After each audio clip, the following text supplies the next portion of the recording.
Hey guys, I'm Bianca and I just wanted to give you guys like a story time kind of thing because I've been told to do it, so I'm going to do it. So, story time is last June there was a huge flood and wiped out a whole lot of our town. Half of our town completely flooded. Everyone's having to rebuild. My situation, we were living in between houses. Me and my kids me and my husband separated. Me and my kids were staying in my old apartment that my aunt and my mother had taken over.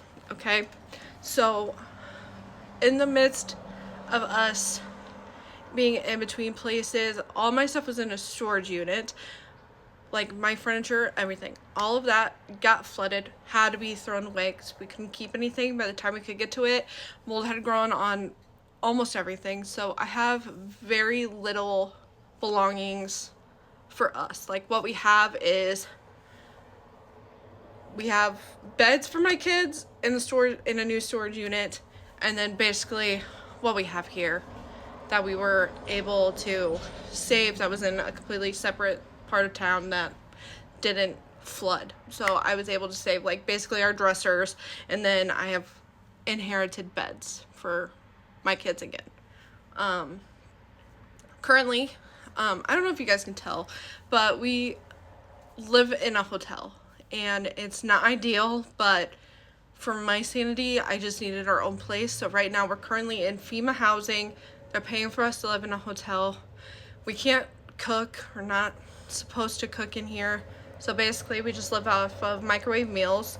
And the cooking videos that you guys see are me at my grandmother's house because I just needed, like, there's times where I just need a home cooked meal, and my grandma is very, I don't know what you want to call her, but she lets us go over and do whatever, hang out there so we can have more space to spread out, what have you.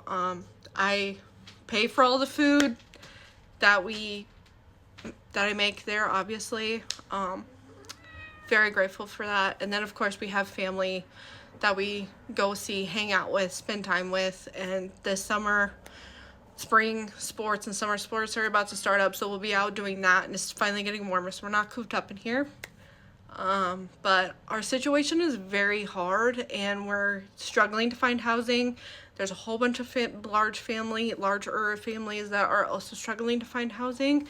So it's like a war zone when a bigger rental comes up for rent because everyone just flocks to it and tries to get it. But here we are. We have until basically April 16th to find a place that we can afford, or basically we'll be out and trying to figure out some other kind of housing. But I use my TikTok as an outlet, like a creative outlet, but I also use it to help supplement my full-time job. My husband's in between jobs.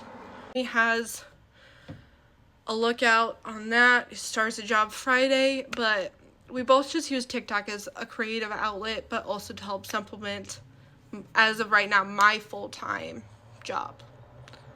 And we love doing TikTok, and I want to grow my TikTok. I want to just be here. I love the support that we've gotten so far, but I also want to grow. And TikTok, for some reason, just doesn't like to push my videos out there yet, so I'm getting there, not getting discouraged. I love creating content and will continue to create it regardless on if TikTok wants to push us out or not. But every night I go live at 8:30. I try to hit 8:30. Once spring sports start next week, that'll probably be different, and we'll have to change times a little bit and just go live whenever I can. But every night, 8:30, I go live. I love being on it. I'm on it for at least an hour and a half to longer. There's a big group of us now that just pop in everyone's lives. You'll see boxes sometimes because we all like hanging out and just physically talking to each other rather than commenting to each other. But yeah, once we find our not forever home, but a home, there'll be a whole lot of house content and a whole lot more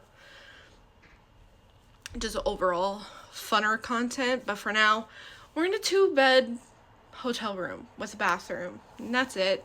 There's 5 of us in here, but I love you all, and I thank you all for the support that I've gotten thus far, and I hope you all just stick around.